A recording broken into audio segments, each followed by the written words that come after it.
this has to be connected to Zoom in order. to Yes, you see. can still, right, because that'll obviously project your screen, so It that's is good. projecting here. And then whoever shares, then if you join Zoom and then share your share, do a presentation, that'll.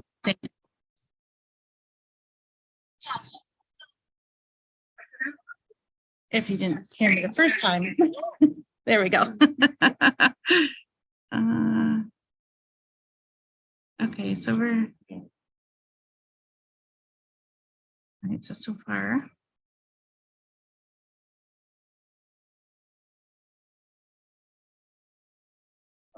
West.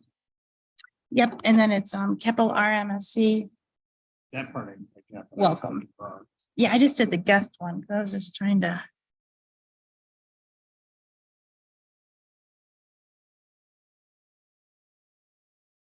Yeah.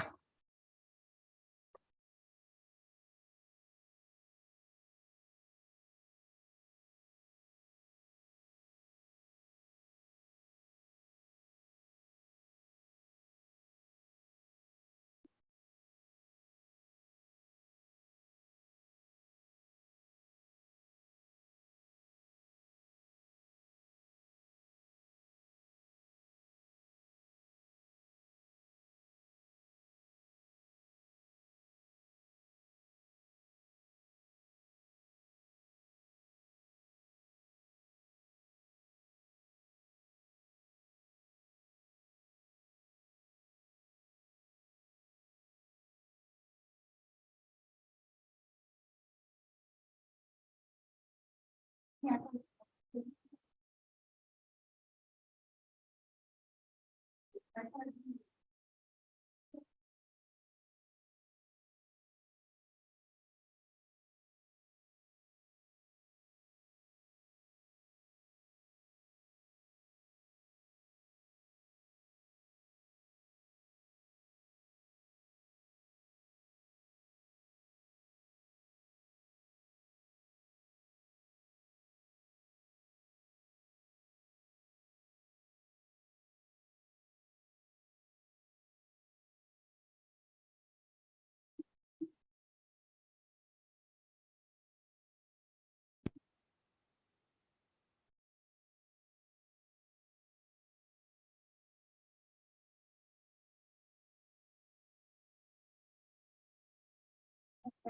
Text. Oh,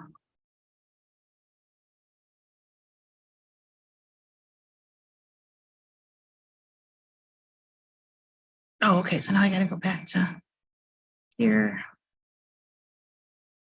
Share. Copy.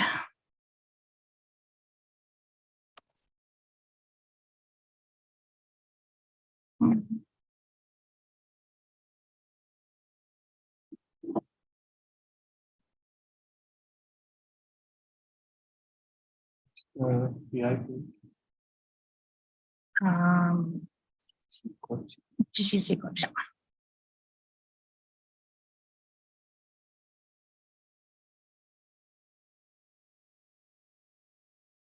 Section of this. No, that won't have this in like that. Here we are.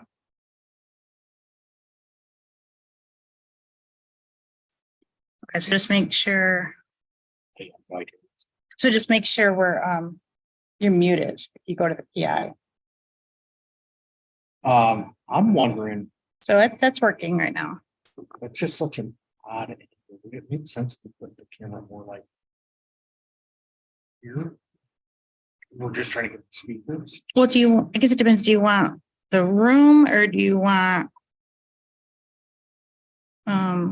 ideally some of both would be good.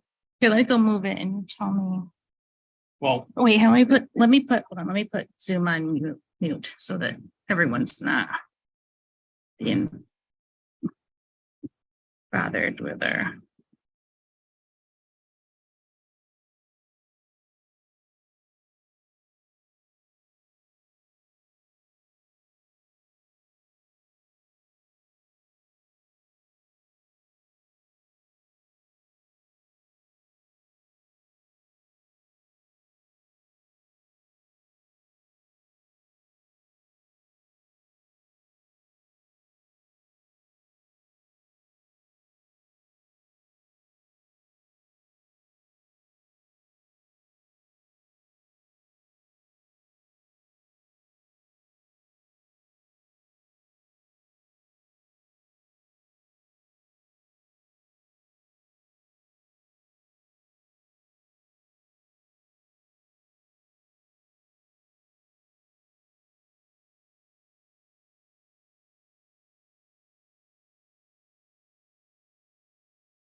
Okay.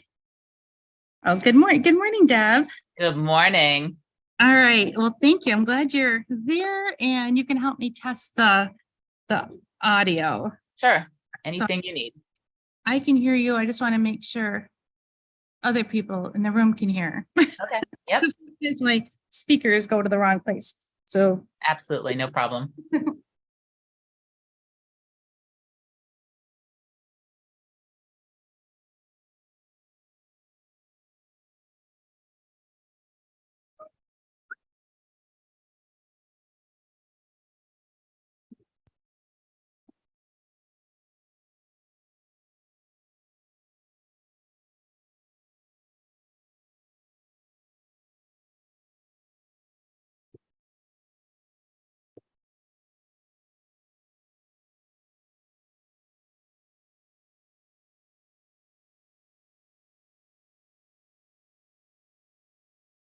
Morning, Mr. Supervisor. Good morning, how are you? Good. I'm Lori. I'm Lori Bennett.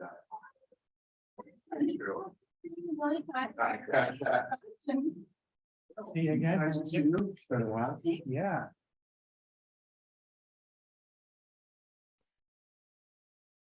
Who is?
Okay, good morning.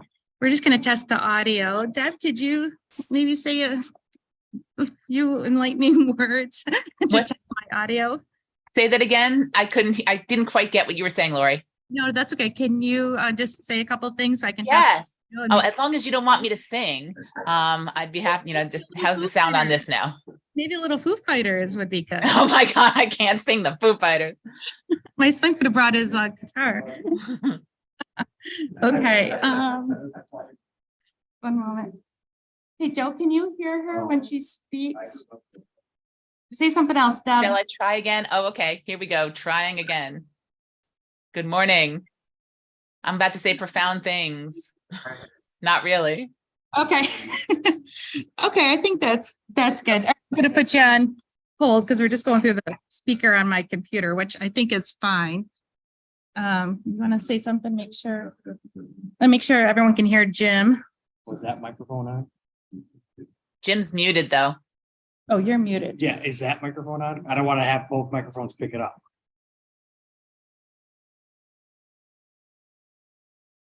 This All is- right, can you hear me? See, now that's a problem with it. Your speakers. What if you were over at that table where Jody was? Yeah, but if I mute, then the streaming won't hear the audio.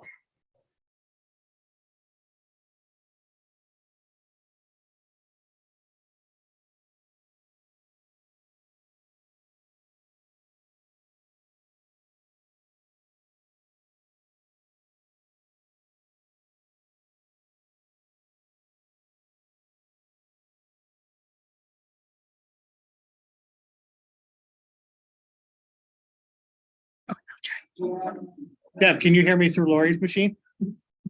Okay, I think that's how we're gonna have to do it. So Lori's is the microphone and the speakers. And you. You're clear. You're perfectly clear. So that's no problem. Okay. Oh, hey, Deb. All right. Oh, and here's Dan. Okay, everyone. Thanks for bearing with us while we test our audio so everybody can hear. So what was the question? No, I think we're good. At first I was like, oh shoot, I need let me turn this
Okay. Okay, it's unmuted. So do you want me to? It's unmuted. Yeah, yeah, I can just grab that here.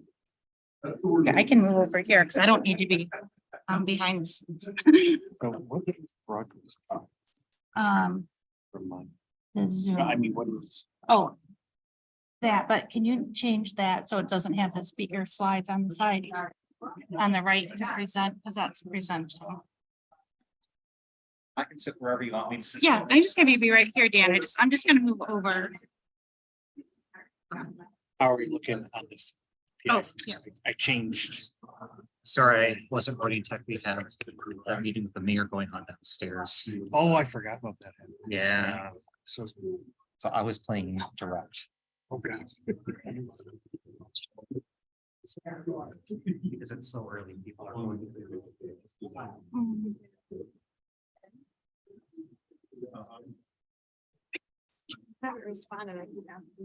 Oops. Oh, thank you. Okay, I switch this over a little bit. Either closer to here, or I recommend we, should brought it over, yeah, state. Or put this here, and there's a couple wires out.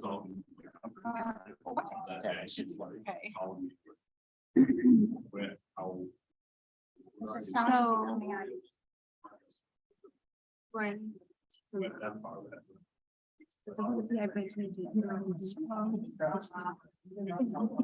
Yeah.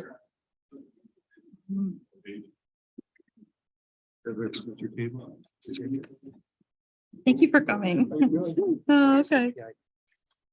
Presentation showing, okay, it doesn't have my, my Zoom. No. Access, good. We got to join. I think that's why I'm getting a meeting coach slide. That's this recording audio.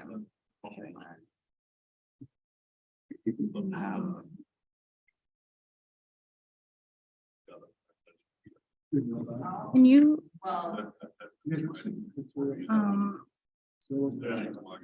We can't. I'm not sure what. Chris said he doesn't see We're gonna be, anything. getting our, final, technical things ironed out for the hybrid. It says it's connected. It says everyone's unmuted. Oh, wait, tap to speak. Maybe we do have to connect them. Yeah, I don't.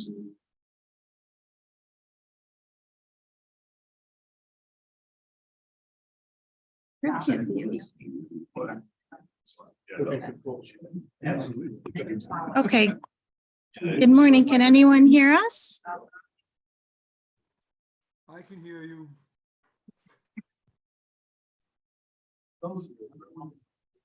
Got a couple of.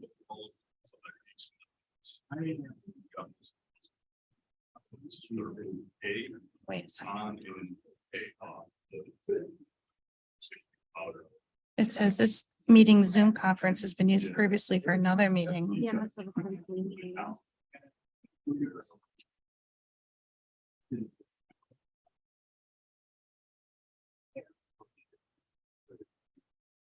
Okay, Julie's stuff I can hear.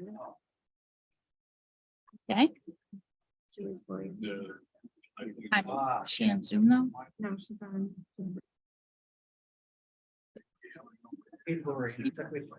Lori, Okay. that will be starting. in a moment. Okay. Are we unmuted?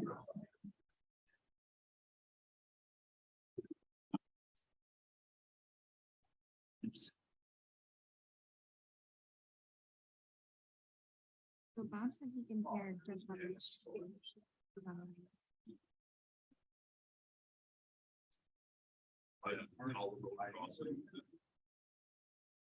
I can't hear him. Yeah. Yeah. We're stuck on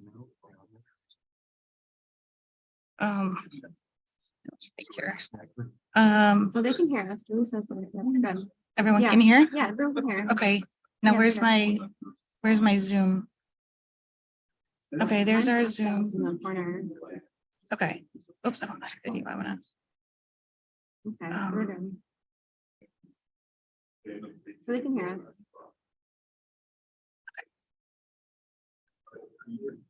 So we're starting.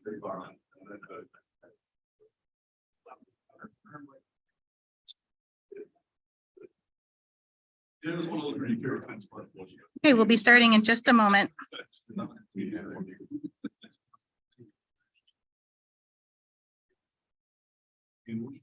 Sound good? I think we're good.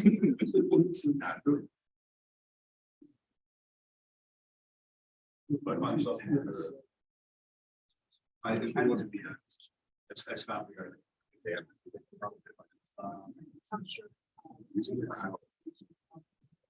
Oh, yeah. I have 3 of these. Oh, okay. Yeah.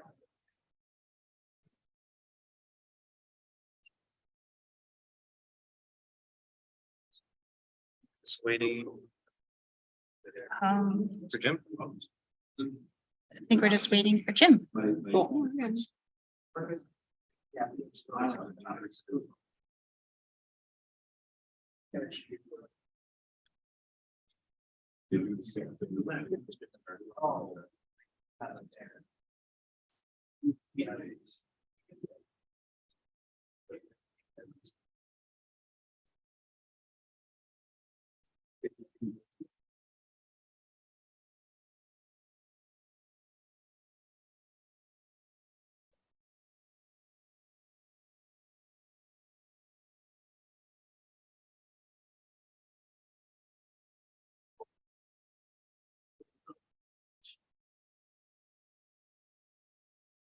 We're good. Okay, thank you everyone for your patience as we ironed out the technical. This is the first of 3 that we're doing, and it's going to slightly different platform or way using our platform that we've done for our regular committee meetings. So I'm Chip Stack with the Tennessee Transportation Council. We have online Deb Ross is joining us. She's the co-chair for the Rochester Cooks Task Force. Also Dan Schneiderman from the RMSC. And we want to talk about what's coming up with the total solar eclipse, while it might affect your heat and what we can all do to make a more enjoyable experience for our visitors. So I just want to make sure everybody's aware the meeting is being recorded. It's going to be archived on our publicinput.com page for this event, well, each of the events. Unfortunately, the way the hybrid sets up, don't have direct connection like you might have with Zoom. So if anybody that joining us online wants to talk to the group, gonna have to dial in. There's a toll-free number there, 855-925-2801, with a meeting code 2912. And we'll be able to have you listen in real time online. But our system also captures comments, text, emails, stuff in the chat box. So whether you text us WK5116 to that same phone number, or an email to gtceclipsecentral@publicinput.com, our system will capture all those comments and keep them grouped together for this event and make it easier for us to share out. I do want to make sure I thank the RMSC for providing the venue today and hosting us. Also, please take advantage of some of the snacks in the back. You'll start to see a theme as you look. The brownies are cosmic brownies, Milky Way, Sunny D. So you'll get the theme.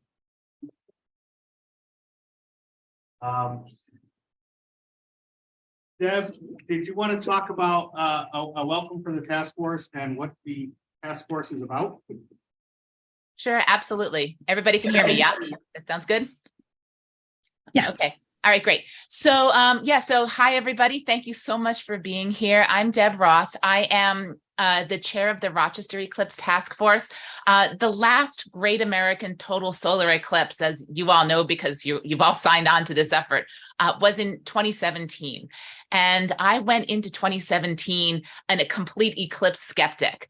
But my daughter had told me 5 years earlier that we were going to drive to Missouri to be in the path of totality for the last one. She told me in 2012 that we were going to do it in 5 years. I said, okay, great, fine. But we did it. And we drove to Missouri. We experienced that, in that case, 1.5 minutes of totality.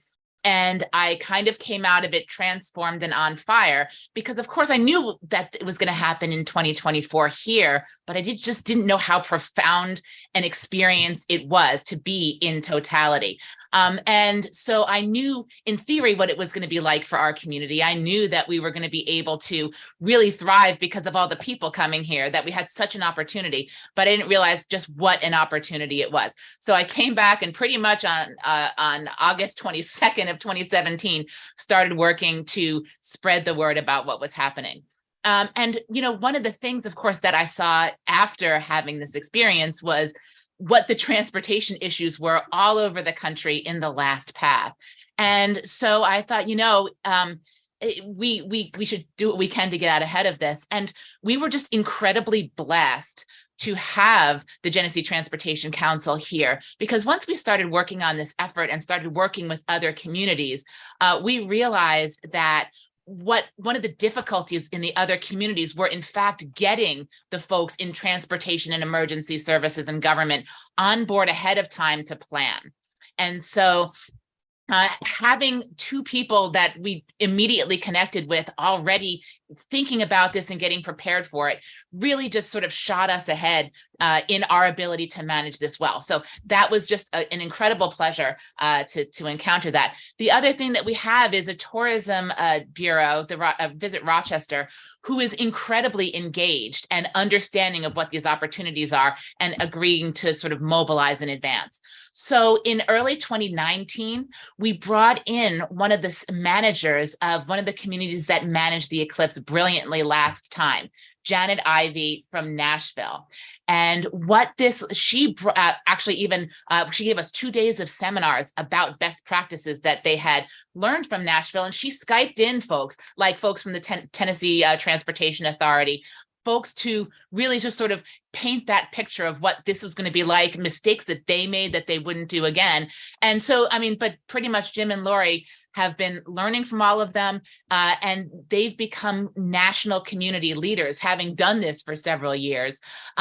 They've become national community leaders in helping other communities get ready. So it was really, really gratifying to see all of you guys here dedicated to this cause and to really making this a moment in history for Western New York. So thank you so much for being here, and it's just such a pleasure to see it.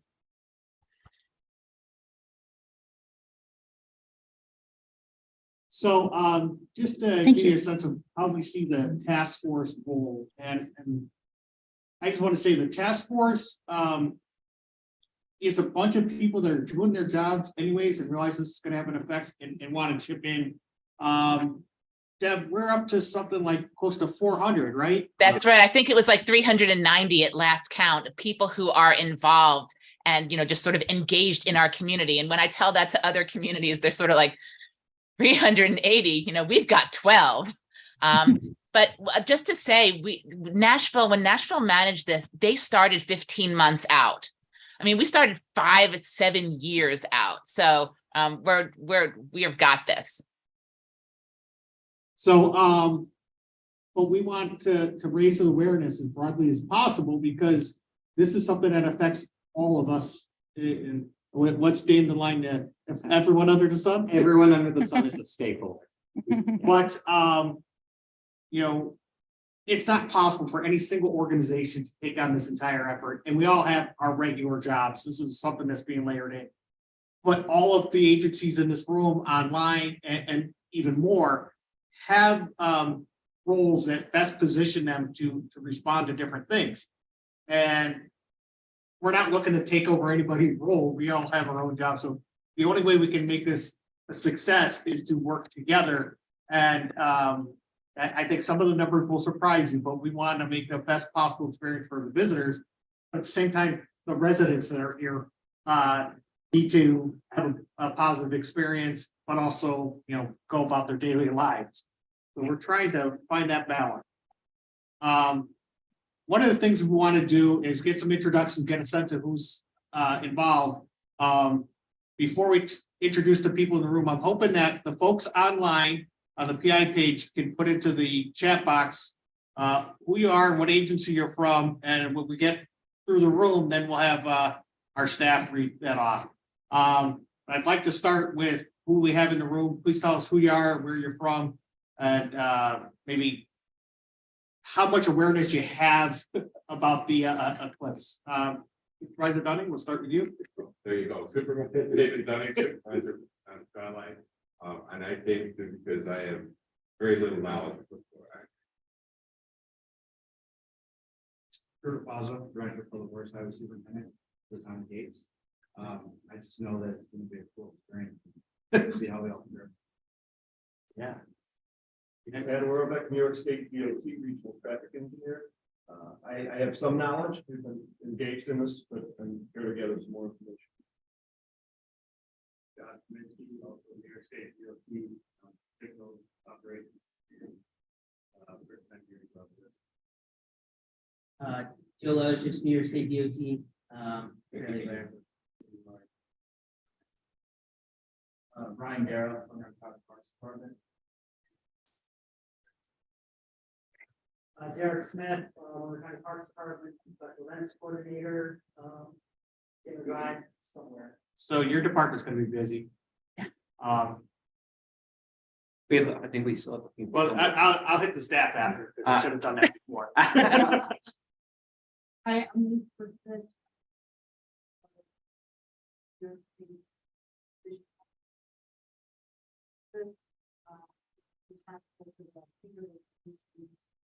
We also have other staff that are on our assistant commissioner called the Wellum is attending this virtually along with our center trainers in the Navy and our regional commissioner William Korea, as well as Western partners, Megan and Jason Coleman. So we've been involved since the beginning. Bob Rogers, I'm captain of the New York State Forest Ranger, DC. I own this Finger Lake area, so go down. A little bit of understanding, but mostly I'm here tonight. Well, hopefully we can alleviate some nightmare preparation. I'm Joe Benuti, the Director of Public Works in the beautiful city of Geneva, York. Or then to Seneca Lake, in the heart of Finger Lake. We're excited about what we're going to here today. Trevor, New York State Department of Health Fairness Program. Found out about it by accident about 9 months ago or so. And then two presentations that these bunches we can work forward. Sam Christian. New York State, Authority. End of the state. You guys, I'm familiar with this because, as a couple years ago. and then in the back, I'm Amy Mills, the deputy director of the group.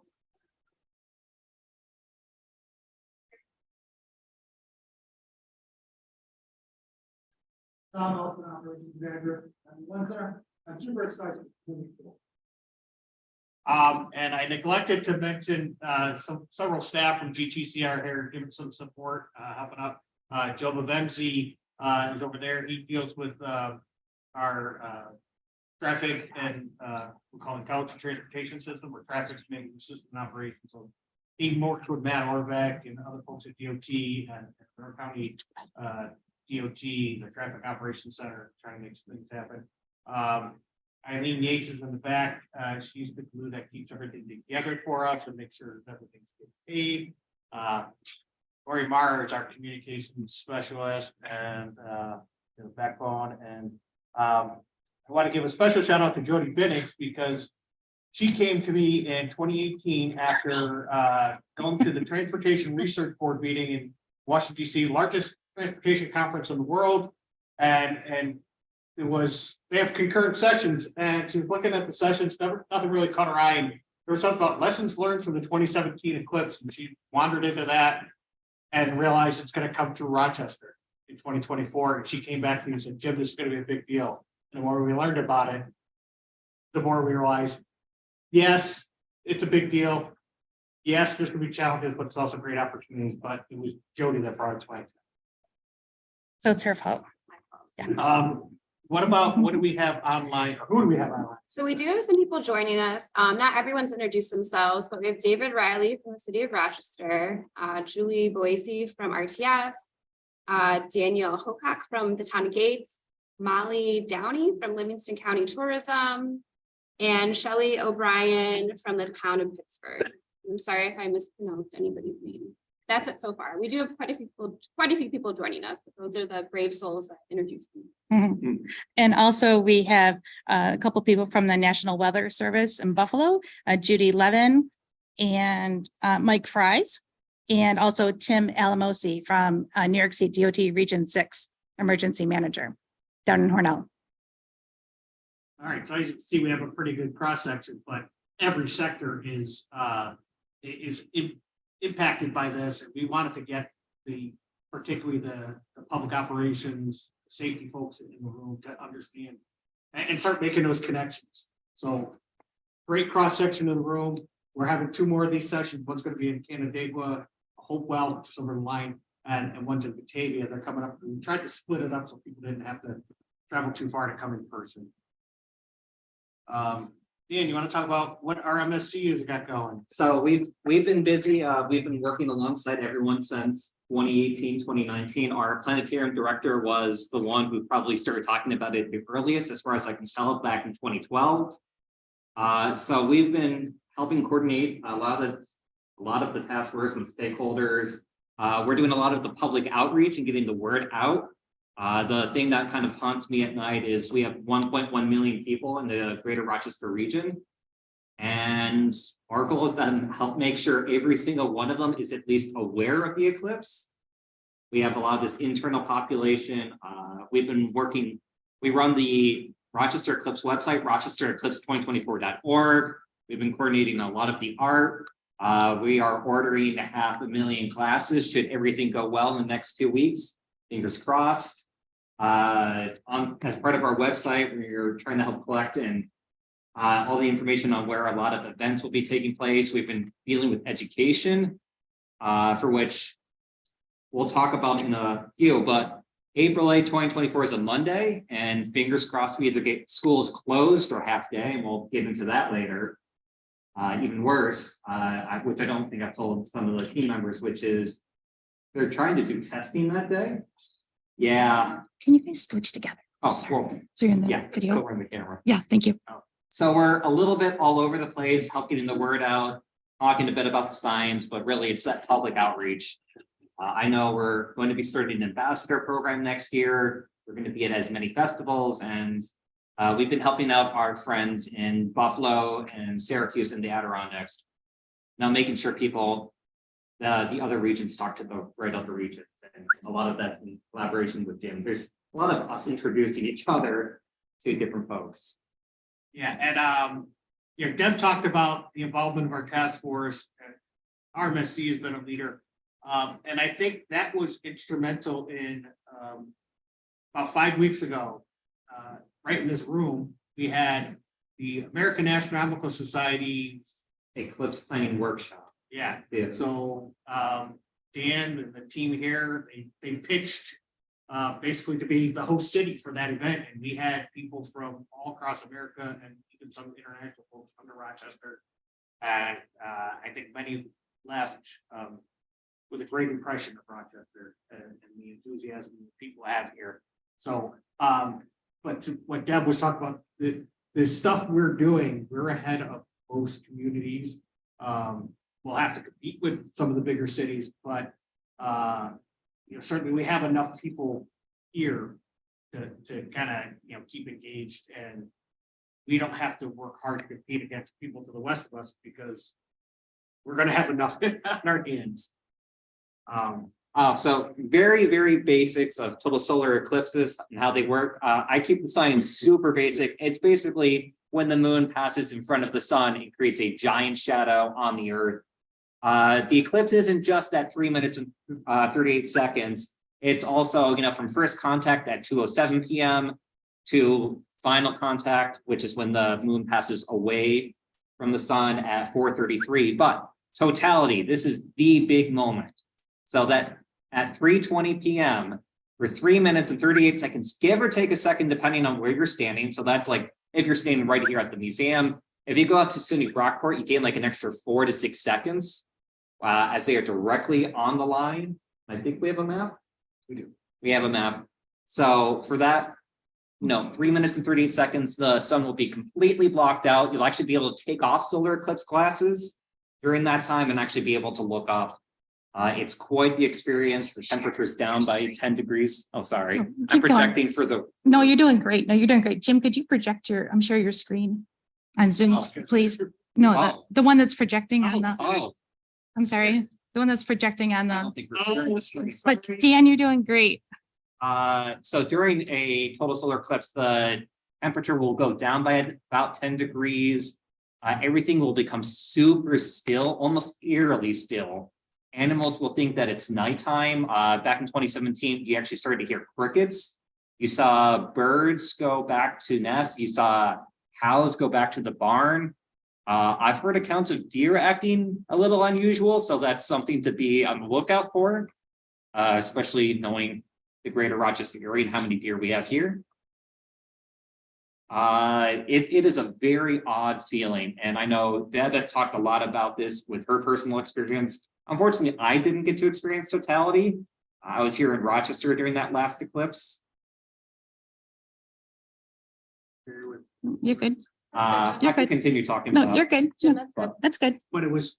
That's fine. That's fine. Now do we have it? That's fine. Yep. That's good enough. Yes, I'm yes. sorry, everybody online. I had stopped sharing to fix some stuff internally, didn't reshare. I apologize. But it is quite the unusual feeling.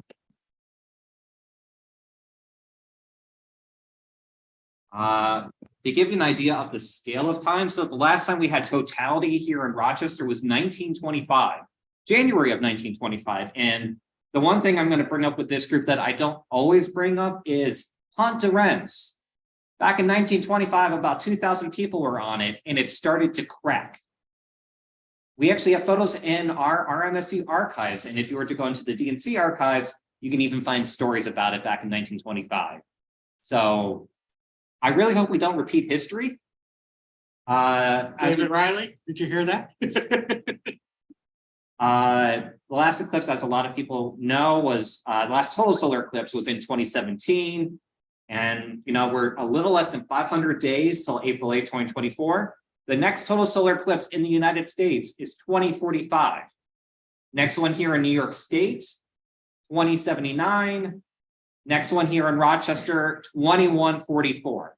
Basically, if a kid is born on the day of the total solar eclipse in 2024, their grandkid's grandkid will get to experience that next one. So we are dealing with, I don't want to say it's a once in a lifetime experience because you can travel and find other total solar eclipses, but it's going to be the last time in a long time here in Rochester. All right, so talking about GTC's role, excuse me, a little bit more. We're part of a larger community. We're trying to put Greater Rochester region in the spotlight. We want a successful event for everybody. We want success stories, not traffic nightmare stories, to be written about Rochester and the surrounding area. But the thing with GTC is we don't own, maintain, or operate any of the facilities. We've heard from DOTs in the room, throughway authorities in the room. Monroe County DOT has been in other events. We have local communities. You are the agencies that own the facilities and have to deal with the issues that we're trying to help be a resource for that. We want to connect people. We want to share the information, and we want to make sure that our member agencies, which are the 9 counties, City of Rochester, the several state agencies, a couple of regional agencies, they're at our table as a member, but every community in those counties is also a stakeholder in GTC. And that's why we tried to get the word out to close to 900 invitations that went out to every city, town, village, county, public works, lead elected official, tried to really spread the word because, whether you're ready or not, this is going to happen, so. But, one of the things is this is going to be the largest mass travel event in the United States, certainly in 2024, potentially for quite a while. So you can see the path starts down in Mexico, comes up through Texas, and then up through the central United States. If you were to look at 2017, it started at Oregon, went down to, it was Georgia or South Carolina. South Carolina. So it had a longer path through less populated areas. This time we have a narrower path through more populated areas. And 2017 was in such recent memory, we expect many more people will turn out to see what's going on in 2024. There are already 32 million people in that path. People within 120 miles the path is 120 miles wide, people will travel to that path. As Dan was talking about, the closer you get to the center line, the longer the totality. So that's going to be the most attractive, anybody who's going to travel. And Rochester is the easternmost city in the path that has a science center with right here. So we want to leverage that as the draw. But then we also have Finger Lakes, we have park, we have any kind of viewing experience you want. You want solitude, you want to be with other people, you want to be in a small community, you want to be in a big gathering. There's going to be a range of opportunities. So we think we're able to pull from the East Coast. Get a little closer look. Roy, you're going to love this. I-90 through Ohio, Pennsylvania, New York. There's over 250 miles of I-90 in the path of totality. So I-90, some portion of I-90 is going to be dark for 4 consecutive hours. But that's going to be quite a draw, and that really, it's the spine of New York State. It's going to be important in that the thruway is well positioned. So we want to definitely work with that. Looking at our area, our region, Visit Rochester estimates 350 to 500,000 visitors to our region, and that's on top of the 1.1 million that already live.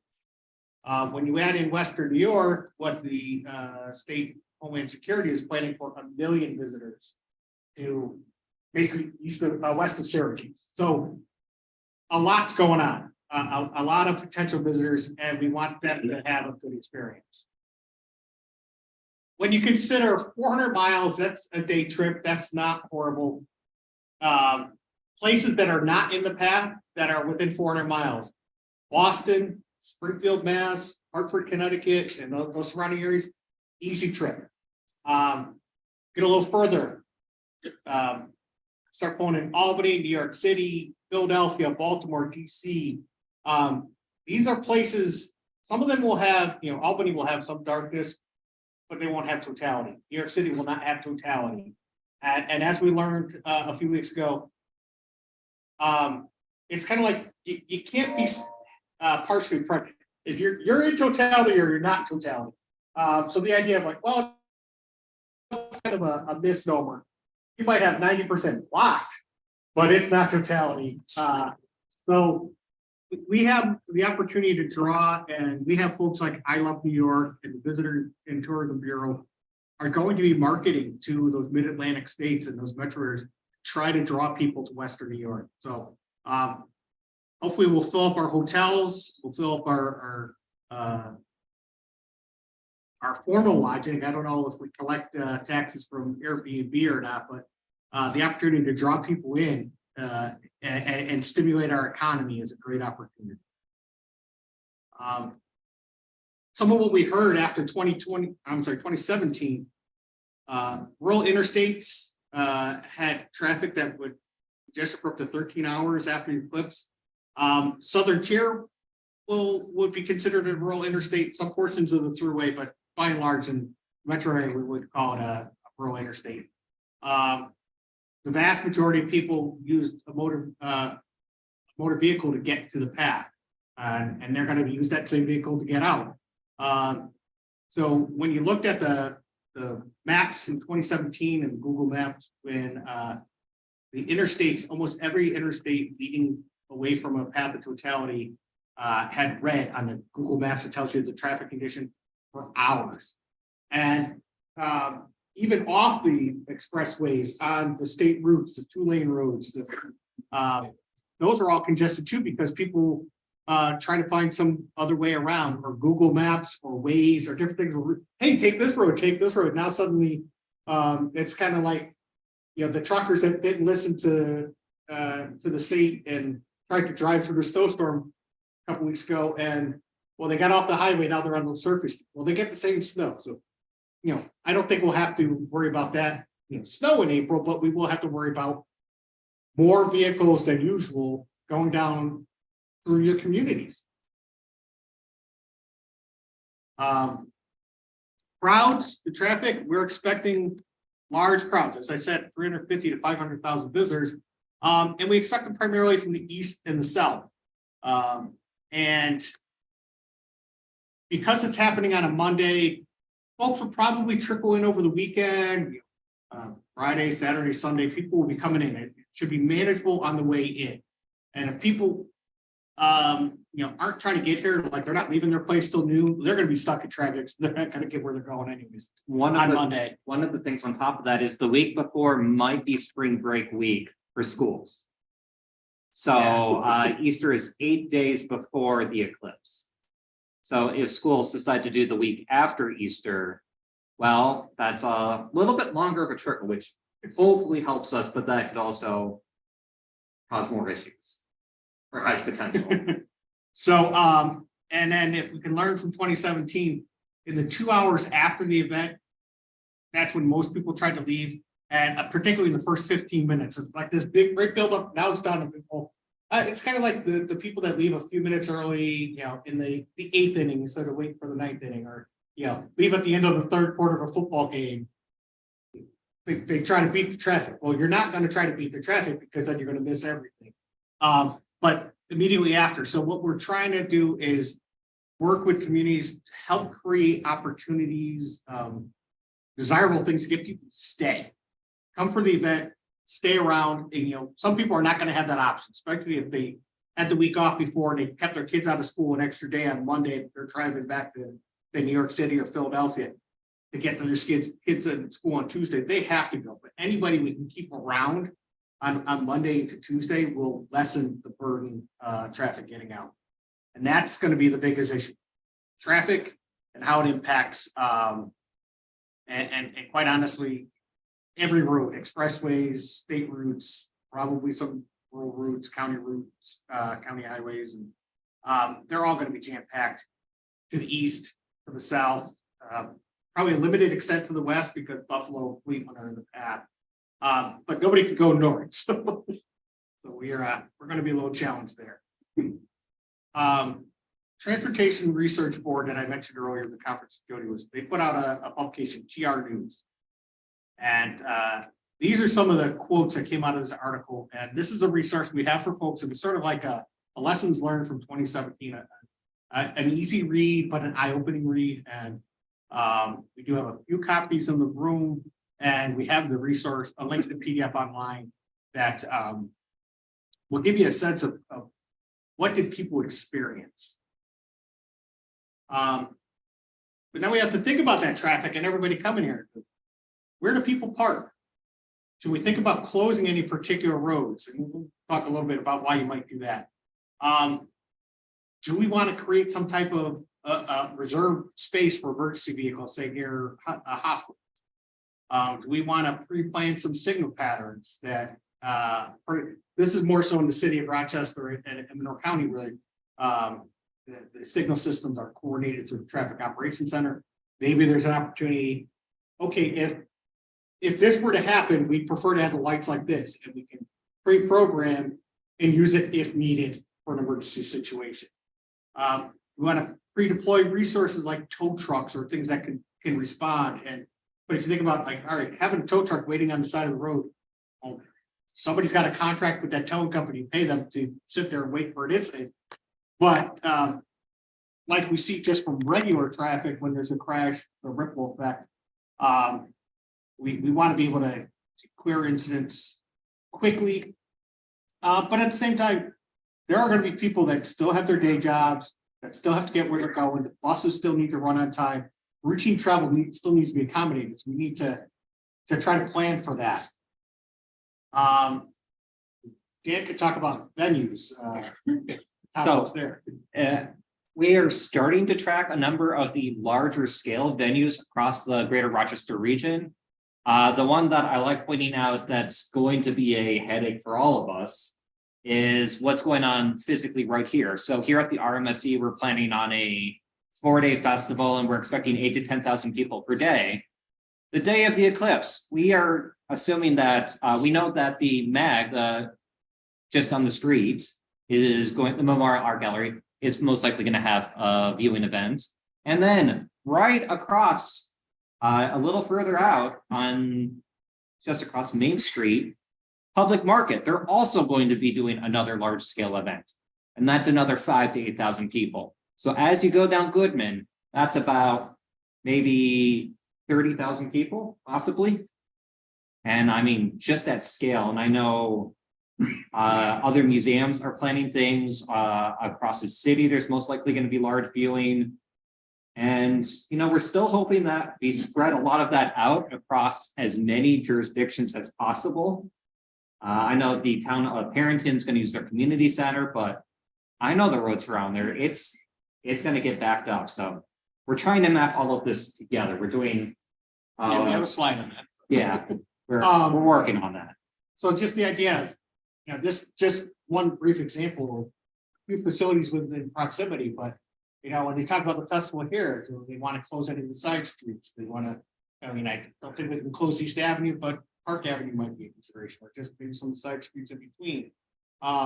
We don't have parking for everyone here. I mean, we barely have parking for a busy weekend, so we're gonna have to do some sort of shuttles. Yeah, so the idea, just like Bill's Camp or PGA, where there's shuttle services and people are parking remotely, those are the kinds of things that we want to try to identify the venues early. And I talk about sanctioned venues is what I'm referring to. Those that have a municipal sponsor or business like the Public Market. A couple businesses are planning to rent out the Public Market and have a big festival going on. And I think live music and food trucks and Laughing Gull Chocolate and Black Button And Rohrbach Brewery. If I wasn't working on this, I probably would love to be there. But so the idea of where are things going to be that we know about and how do we best accommodate them? Another example, Hilton is planning to do a community event like at the high school. Well, they probably can handle their community event and parking without major impacts to won't have to shut down roads or anything. So that's the kind of thing. And we're going to have to make sure that we can get information out for people who are not familiar with the area. And those long distance travelers need to have a way of getting information. And again, we're talking towns, villages, cities, counties, state, you know, all these different entities that have responsibility for different facilities. That's why we want to make sure we coordinate. So as part of that, we're trying to compile a map.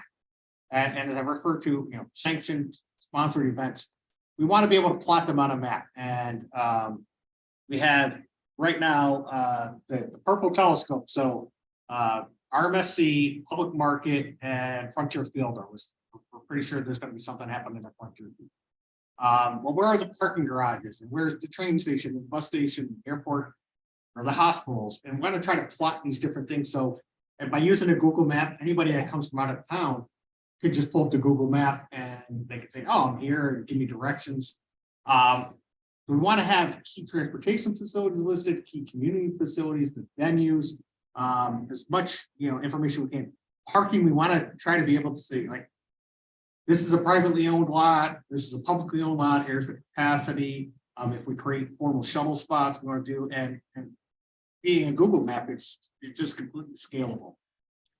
And one of the things we really want to be sure of, Strong Hospital, URMSC, University of Rochester Medical Center, Strong Memorial Hospital. It's the only level 1 trauma center and burn center in our region. As I said, our daily lives are going to be affected, but then any visitors. What do we do to ensure that hospitals have good access? Back to the idea of, some of the pre-planned routes. Strong has something they call the mobile stroke unit. This is like an ICU on wheels. When that thing is rolling, I don't want anything to slow down, because when it comes to stroke, time is, as I said, time is brain. So yes, they can get intervention on here, but still want to get them to the hospital. So what kinds of things can we do to ensure they're going to be able to get through? We have a traffic operations center with monitoring cameras. We have message boards on the sign. There's ambulance services. We have in the upper right, you see the portable message boards. We'll be able to launch some of these things, but where do they need to go? Just below that, the health vehicle, highway emergency local patrol that patrols the expressways already. Are we going to have enough? We might. Is there potential that we can pull some crews from other parts of the state to supplement our crews? As I talked about, having tow trucks pre-deployed, so they're not fighting that same congestion to try to get to an incident. These are the kinds of things we want to think about. But that plays into emergency management. We have a lot of emergency management stuff is going to happen sort of behind the scenes, and it's not really for the general public, but for the agencies in the room and the hospital system, the 911 and the public works. So, as Lisa mentioned, we have already started coordinating with the State Department of Homeland Security, and we're already trying to get engaged with county emergency management offices. A few weeks ago, Lori presented out in Wayne County to to the local emergency planning committee out there. The emergency management folks already have regular connections with departments of transportation, the county sheriff, state police departments, county fire coordinators. We have an awful lot of volunteer fire departments covering the vast majority of our region. And what do we do for those folks? Typically an incident goes out and somebody has to leave their job, get to the fire station, get the equipment, and get out to the call. Well, if they're stuck in traffic, that's a challenge. But if they're volunteer fire department, can't really ask them to just sit at the station waiting on a call. And so that's going to be a tricky balance. Do we want to ensure that there's enough staffing? The ambulance services, there's volunteer ambulances, there's private ambulances. They need to be able to set up and serve the community. The incident command system will probably come into play. I imagine at some level, each county will open their county emergency management, probably not full blown unless something happens, but at least have things on standby. And planning for events. I mean, Dan talked about, over the weekend here, having 5,000 to 8,000 people a day and ramping up on the event. And what do you do when we have, like, you can think about it, one major event at hundreds of locations. And that's where we're going to have to focus on, county parks, state parks. Somebody wants to go, I think about, the big open field in Letchworth Park. What a beautiful place to go see. But the campgrounds are not typically open that time of year. So state parks prep for the tent sites and RV sites, not necessarily open the cabins. But think about up on Lake Ontario, if you were at Hamlin Beach Park or Lakeside Park. If you want to be right in the heart of downtown, we have so many different experiences available. But each community is going to have some role in planning for that event, and how can we facilitate this?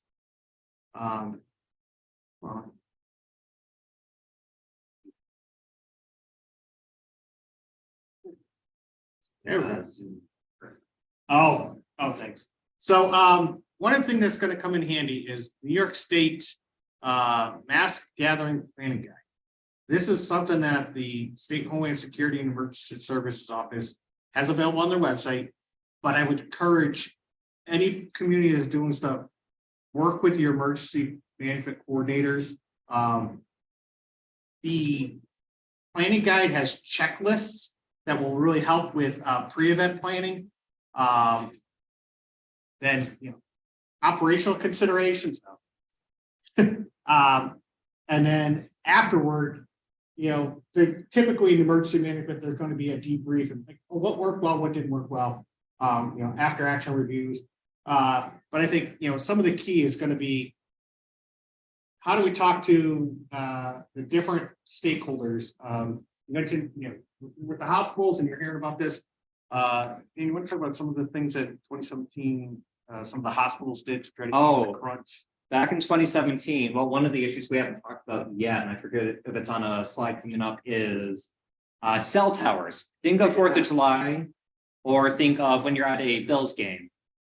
How much signal do you get on your cell phone when you are surrounded by thousands of people? It drops way down. And knowing how hospitals are so reliant on cell phones these days, a number of them back in 2017 actually swapped back to pagers.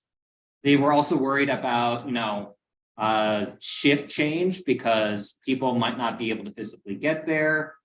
Surgery, they moved almost all planned surgeries around the time of the eclipse.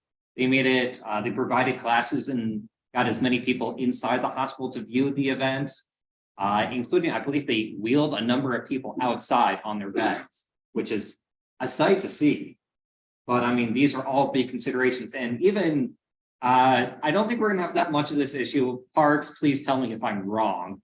Back in 2017, as a lot more of the eclipse, as a lot more of the totality viewing locations were out in a bit more of the wilderness and a lot more of the parks out west, they had to worry about anti-venom, with people being worried about snake bites because it was summer. No, I'm getting those. Okay, cool. We're good. That's something we probably don't have to worry about. But I mean, that was something to think about. And we have to worry about the same issues that happen whenever a large event happens of dehydration. Knowing Rochester, we have yet to talk about the weather on how it could be hot, it could be cold. We have to worry about people being out in those weather conditions that entire time. And I mean, I don't know how many events that where someone has tripped and either scraped themselves or twisted an ankle. It's going to be muddy. It's a high chance of being muddy around then, no matter what. So thinking about all the stupid things that happen there. Admittedly, there's not as much eye damage out there that takes place. There's still, a little bit because it hurts to look at the sun. So you don't really get too many people who do it without wearing safety glasses. And, if we do our job correctly, everyone should be wearing eclipse glasses during then, for which sunglasses do not work. If you see people using sunglasses, say, no, put these on. Just because that is a fast way to actually hurt your eyes. But yeah, there was a lot of different hospital issues.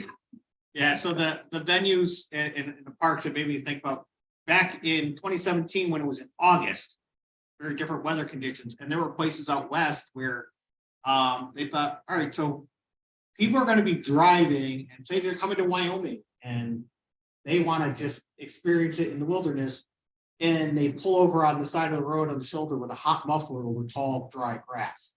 They went out ahead of time and moved.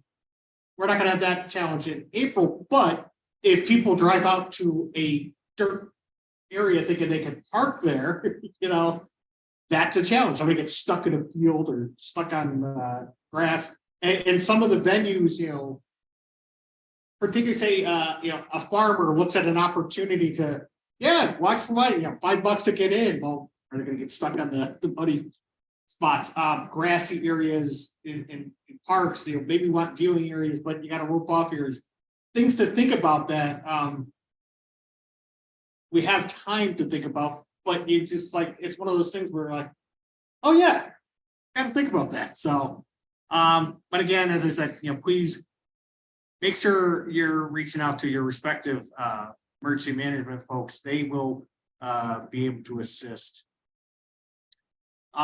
We have some resources that we want to make sure everybody's aware of. So we talk about this hybrid format. GTC, we're trying to make sure things are available through our publicinput.com page for GTC Eclipse. And the reason we do that is it allows us to compile things, share resources, anything we hear, any feedback we get through email, voicemail, chat box, it's captured and it helps us file and respond to things.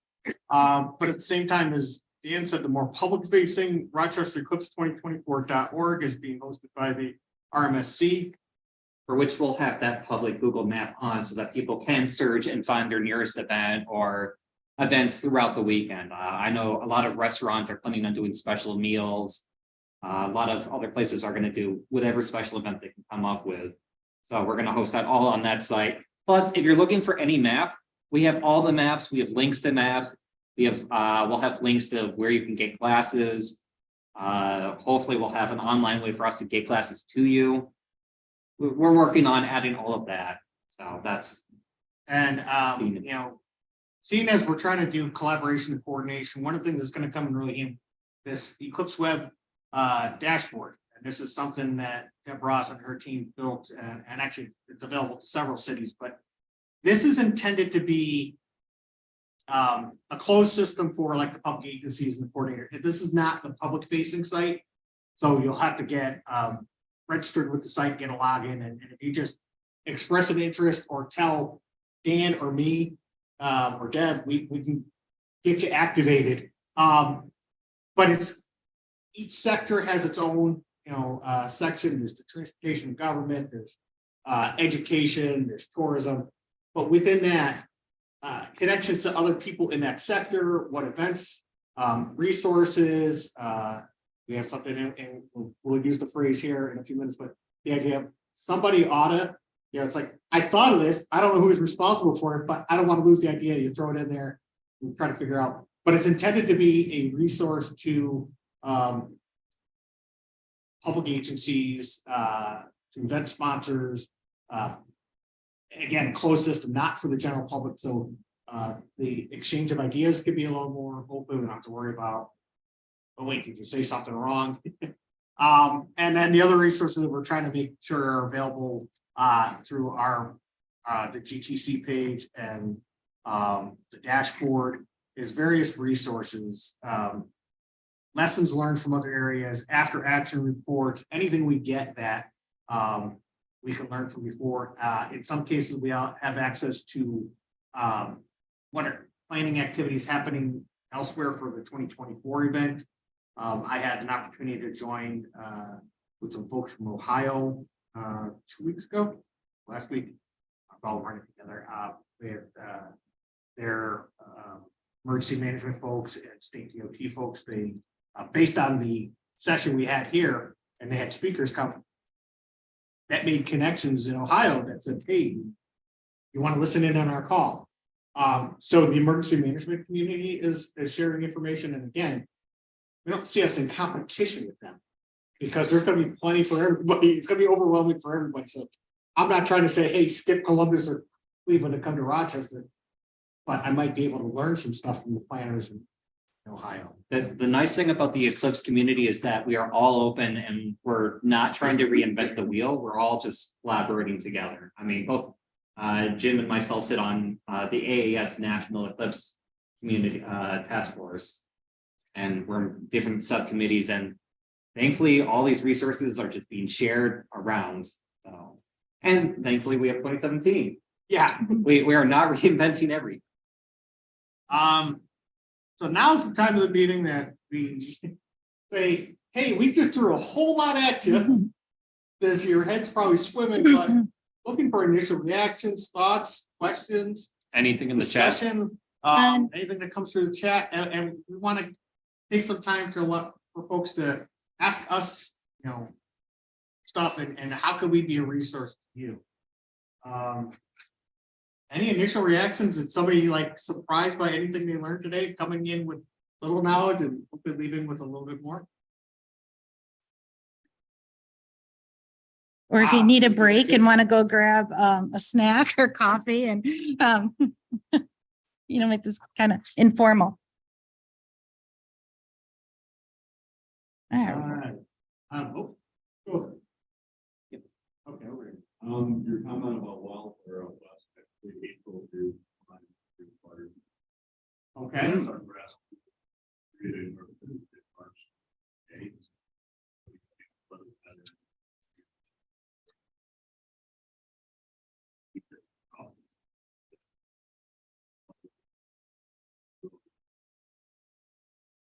Right, is that something you can bring back to the maintenance folks so they can plan ahead?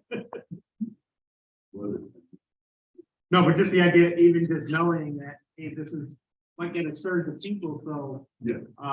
What is it looking like, so we need to, you know, where we might do mowing at the end of April, we need to do it at the beginning of April, something like that. But again, we can also, we start to identify sanctioned venues again, because as the comedian says, you can't fix stupid, but, you know, at least the sanctioned venues and we can rope off certain areas and direct people to proper places to park and, but that's the exact kind of thing that I just assumed, you know, end of winter, things will be fine, no issues, but I was wrong. So, Speaking of weather, something that we'll just put out there before first person asks either here or online. I like getting ahead of it while we can. I get asked this almost every day now. It's getting closer. Mhm. So Rochester, upstate New York weather. Beginning of April, that is historically, if you look at the weather for the last 20 years, we have a 52% chance of, you know, perfect skies. However, that also means that we have that 48% of, you know, who knows what. I will point out Rochester actually has one of the best weather conditions for New York State. It's very interesting if you look at the weather patterns, as demonstrated by last week, 2 weeks ago now. And seeing, you know, how the lake affects us or completely misses us, but that could also cause issues with transportation as well. But we do actually have a very good chance. And even if it is cloudy, eclipse will still happen. It will still get dark out. The temperature will still change. There will still be an eerie stillness to everything. You just might not be able to see, you know, the corona, which is, you know, the area around the moon blocking the sun. You don't get all of it, but you still get that incredible feeling. there is no rain delay. This is happening whether we want it or not. There's nothing we can do to change it. And that reminds me, I came to Rochester in '99 in Connecticut. And not long after I heard on the radio, I was like, oh, we have 2 seasons, winter and construction. Construction season is something to think about. And typically, you know, it would not be unheard of, say, sometime around April 1st that start closing lanes and setting up for construction projects on the highways. So we've already worked with Department of Transportation and we're trying to get the word out. When planning those projects, we wait till a week later, April 15th, to start a project, a week after the event. If it has to, you know, closing a lane on the thruway would have a huge impact on the traffic. There are going to be projects that are in 2023 that are carrying over to 2024. We can't do much about, but with the lead time on bidding out construction projects and awarding contracts and setting up the schedules, it's not too early for us to think about blocking out those dates around lane closures. The other thing that comes to mind, oversized loads, whether heavyweight or long loads. It's probably in everybody's best interest, both the shipper and the facility operator, to not permit oversized loads that weekend. But then we think about, well, what about some of the large loads that are created here? There's a company in Batavia, Graham Corporation, that makes very large pipes and pump type things for the oil industry. And those things go out on a flatbed, but they take months to build. So the idea of even talking to some of these companies that have these long lead times on production and shipping things, hey, can you work with your production schedule and your commitments to your customers that you're not going to go out and fight this traffic? They don't want to be out in that. Somebody bringing wind turbine blades doesn't want to be caught up on this. So those are the kinds of things we're trying to think in advance, because whether it's the state DOT, the Thruway Authority, and in some cases counties, I don't know if any towns or villages or cities are involved in those things, but there's pre-planned routes for permanent loads and put those restrictions in. Again, the people that are moving those loads don't want to be caught up in this. So the idea of letting folks know ahead of time is what we're trying to do. If you have another question, parts. With RMSC have any type of tool for users that want to plan event? We are working on them. We are working on checklists.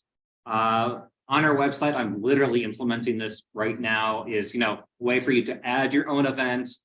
Oh, one thing we haven't talked about is we're trying to convince a lot of people to like start looking into how to turn off your parking lot lights, especially those that are automatic. Because those lights create light pollution. You do not want those lights on during totality, if at all possible. I know that we're not going to be able to turn all of them off because that would be also partially dangerous. But it's going to be a little bit more difficult since a lot of those systems are now self-contained. But we are working on a method for people to help plan their own events. And, you know, that is within the next month of getting up on the website. I just need to like almost copy paste and then format a checklist that we've been working on for a while.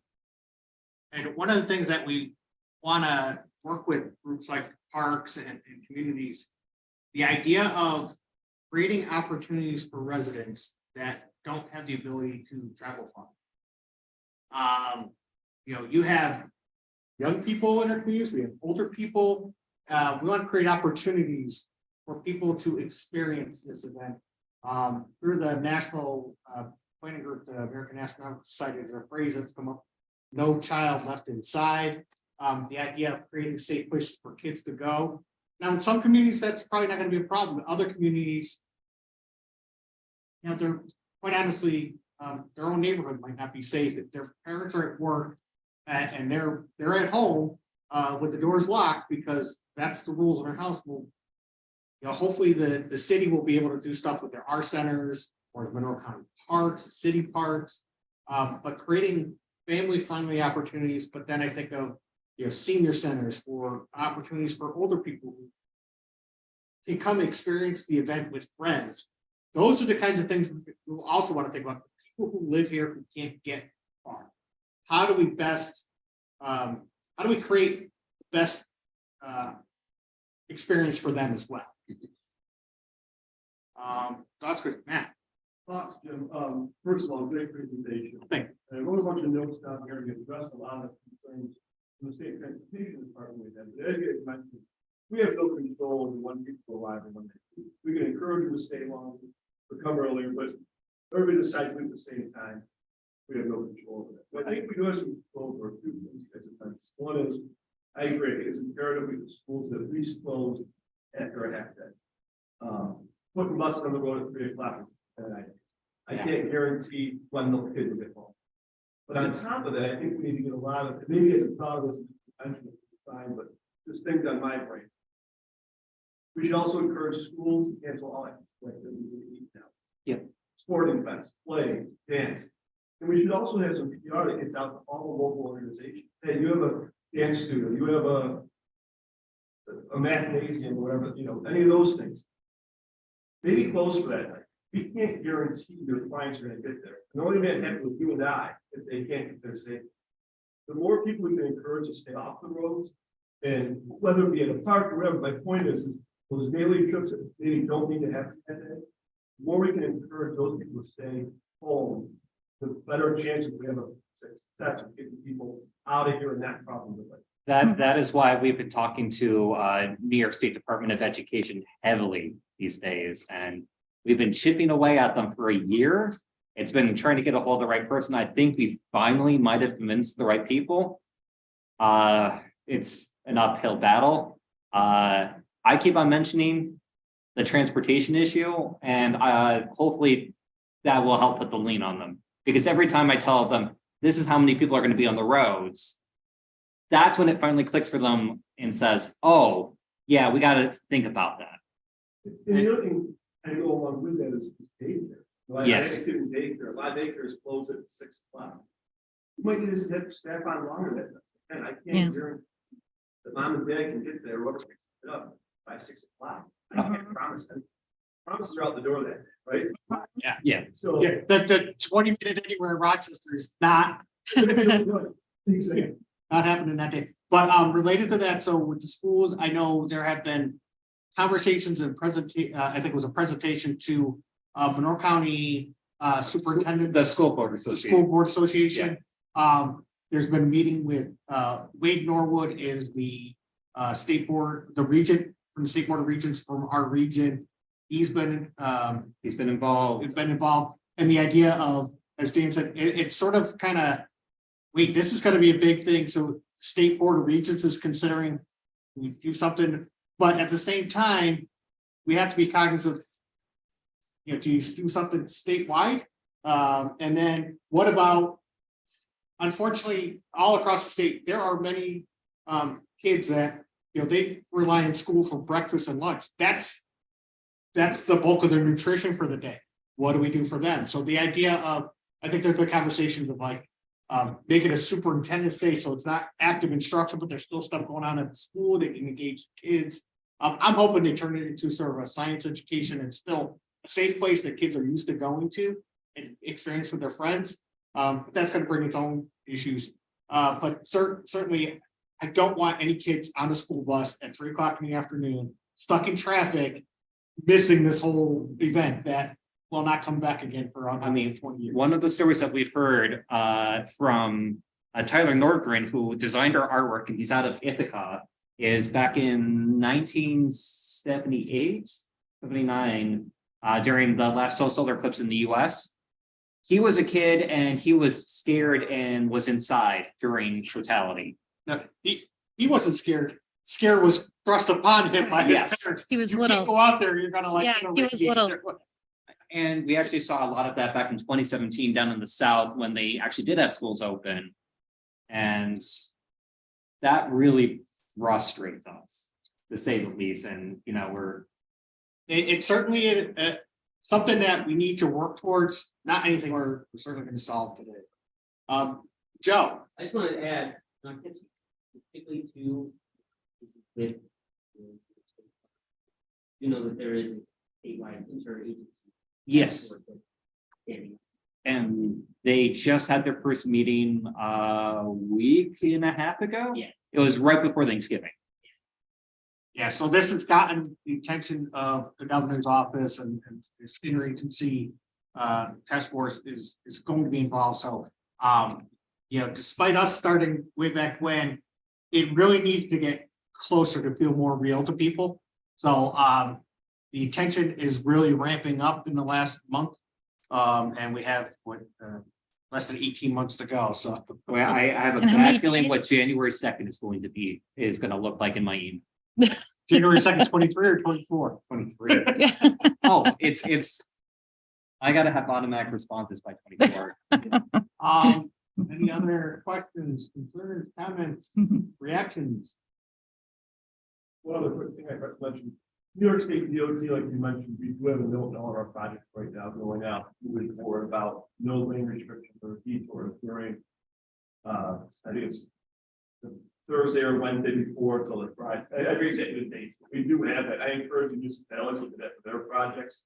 Try to keep those lanes open, no detours, all that, because there's less room.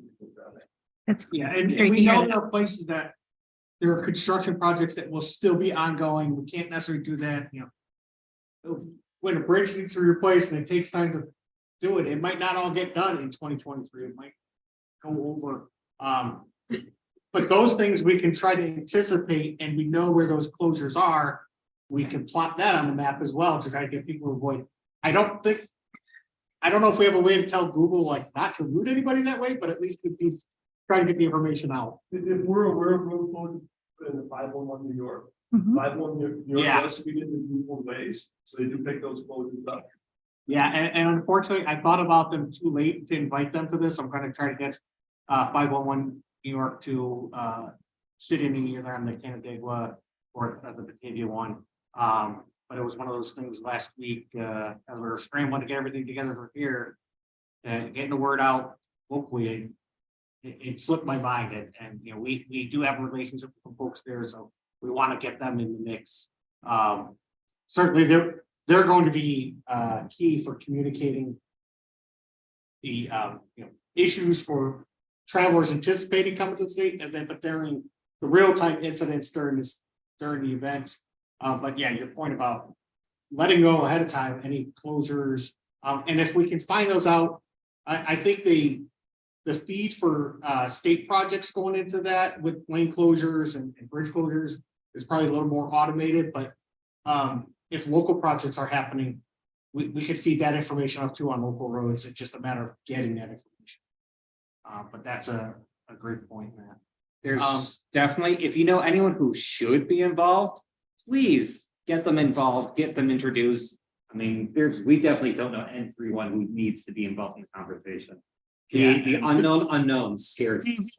Yeah, and you know, as you can tell, we're kind of passionate about what we see as collaboration, getting people together. So we're available to go meet with other groups. The idea of if there's an existing meeting happening, you know, a few weeks ago, Dan and I went down to Yates County and presented to a bunch of emergency manager folks at a meeting that was already happening. I know the Monroe County Supervisors Association last year, I think it was Hillary, went and talked to those. So if there are forums that are already happening with people that we can piggyback on, it's so much easier than trying to schedule something separate. And we're happy to try to, between the, you know, Lori and Dan, myself, Deb, Hillary, you could probably find somebody that could talk to you on the day you need it. So do we heard anything from anybody online? So far, just a couple people, one person said, a couple people had another meeting they had to hop over to, but they said, good stuff to cover today. Glad I tuned in. At some point, we may need breakout groups, maybe by function. And we have talked about that a little bit because we can try to coordinate transportation, but when it comes to law enforcement and parks and stuff, the most we can do is tell you about it and get you the information and encourage you to move forward. So we'll be thinking about that. Dashboard will help with that. And, you know, if people make it known who they are and they can start seeing, well, who else is in the group who maybe I can coordinate with and sort of try to create subgroups. But anything we can do to connect people up. But again, there's a lot of existing organizations, the hospitals, the emergency management folks, highway, county highway superintendents. There's a lot of different collaborative groups that are already out there. We don't want to recreate those, but again, if we can piggyback and share information to the people that need, we're happy to do that. And we try to get the word out to many people, and I'm glad we've got some local folks here. Getting the decision maker, well, I think it's a combination of getting the decision makers in the room and awareness so that they can have their staff that have to implement stuff be aware, but sometimes the staff can bring it back to the leadership and say, hey, this is what we're hearing. And, you know, we're happy to again, share information with anybody. If you bring this back to your leadership and they have questions, we can try to make, make separate meetings and give similar presentation if you want. Not to pick on you too much, but I'm seeing the folks from 911 look like the oh man, this is going to be a challenge. Is there anything from your perspective that we can do to help you? This is gonna break down breakout meetings. That's what it's doing. Yeah. People are gonna have to go up to meetings with that time frame. Okay. We will be doing larger meetings along the way as well. And, you know, as we get closer, I think our next meeting, our next big stakeholder meeting, which everyone is invited to, which has, you know, literally every type of stakeholder, I want to say is January 11th. And it'll be over Zoom for the next.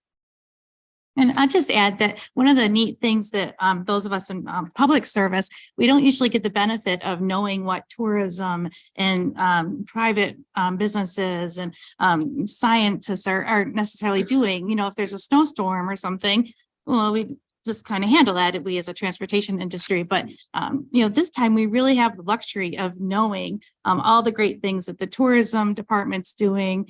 And yeah, they're not going to help but make it easier for transportation for us, but realizing that that's not their intent, but they also have some, you know, tremendous opportunities to benefit from. So do you want to kind of wrap up with next steps? And then if people want to hang out and chat or mingle or talk. I don't want to keep people too long I mean, we could sit and talk about this all day. Oh, yeah. And we have. We kind of got it. Somebody ought to, and even after you leave this room, something occurs to you and like, oh, wait, I wish I mentioned this. Go to our publicinput.com/GTC Eclipse. Mhm. And respond to the email you got at the photo board. Even if it's not something that you're responsible for, but something you thought about that, hey, this would be good to know about that.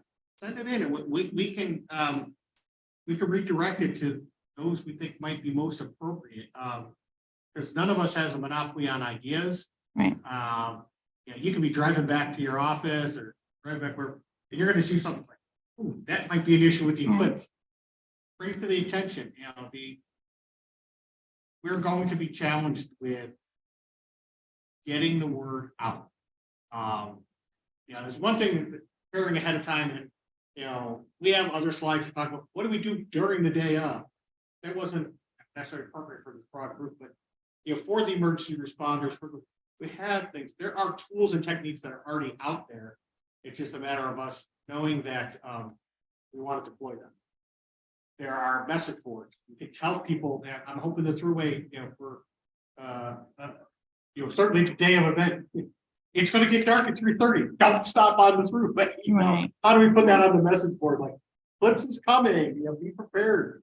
And every transportation agency, when they have big plane closures and say, hey, this will be closed on Tuesday and whatever, and people that drive that every day don't read the sign, they get surprised on Tuesday when it's closed. And so I think all of us have experiences where, despite our best efforts, people didn't pay attention. And all we can do is plan and anticipate the best we can and react the day of. Anything else online? Nope. Just have to remember to repeat the questions from the audience so that the folks can hear. I always forget to do that. But I think we just maybe just move right on to next steps and which we kind of talked about briefly. Just try to, what resources can we provide you or your agencies that we haven't already that's on the website, and we can try to track down stuff. But we also want to know what's the best way to stay engaged with folks. We put the invitation for this out through our public input portal. It allows us to do email campaigns and track who's opening the message, who's following the links. So on the back end, it really helps us keep everything congealed. Anything else? And again, if there's anything you can think of now that we can do for it, please share. If there's anything you think of afterward, please send it in. Any reaction before we give you back some of your time and hopefully take a snack or two? Point person for having municipality. Not yet, but That's the goal. Yeah, not an official person. Obviously, we have our normal database that we have, like all of the town supervisors and the clerks and we have a pretty good sense of that, which is what the invitation for these 3 meetings went to. But obviously within that, it's not always that principal position. So, we're hoping that it will get to the person it needs to go to. There can be more than one. This is nobody owns this. Nobody's going to step on anybody else's toes, so yeah, if there's somebody you want to designate for your agency or organization or municipality, let us know and we can add them. We have a list. Deb and Dan have a list. Sometimes people will get things twice. I'm fine with that. And you can always delete it. So no, I don't necessarily have a point person for everybody, but it would be good. And the thing is, depending upon what he has, there might be somebody is responsible for special events, or somebody is just like a small village with a part-time mayor, like the court treasurer does it. Right. And we don't want to overwhelm people that have a lot on their plate already, but hey, maybe there's somebody in a small community that's a resident that volunteers to sort of be that touch point for the community. We've had a lot of individuals step up, which has been Mhm. incredible. And I mean, we have people who've been trying to volunteer to help out for well over a year.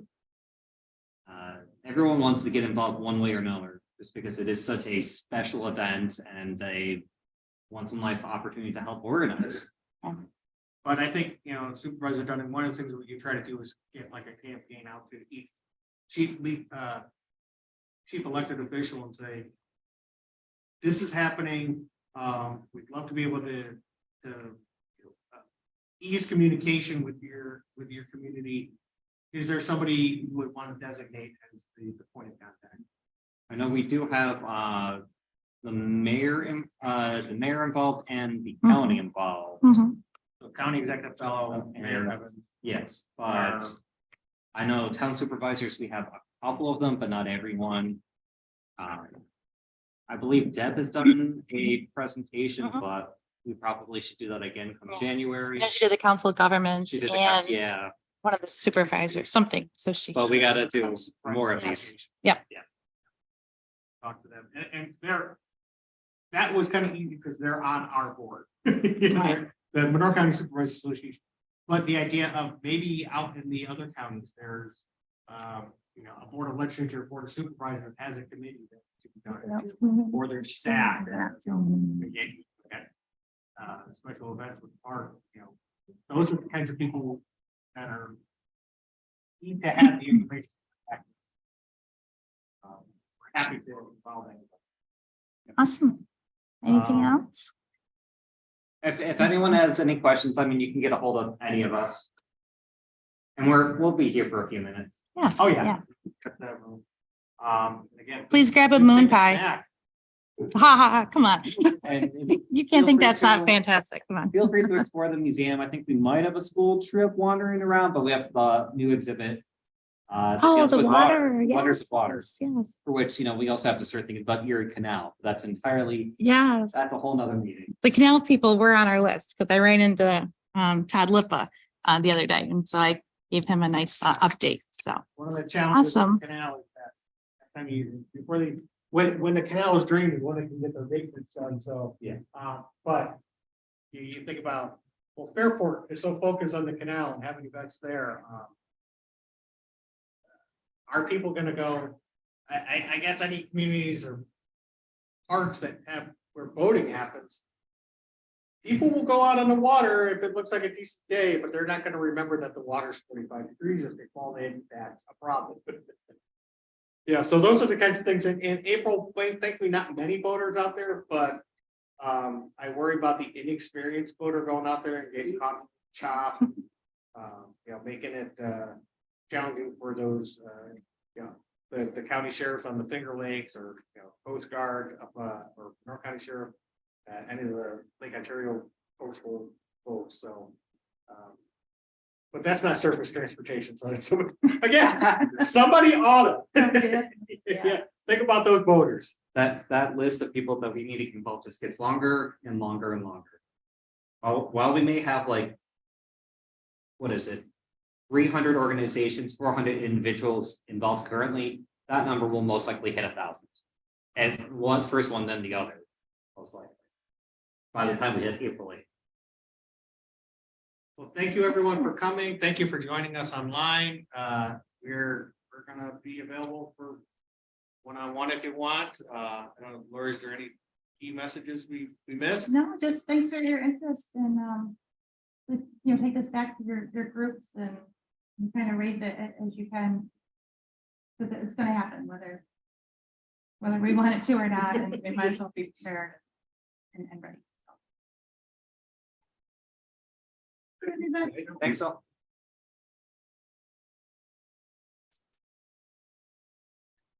Can I leave the Zoom meeting? Yes. The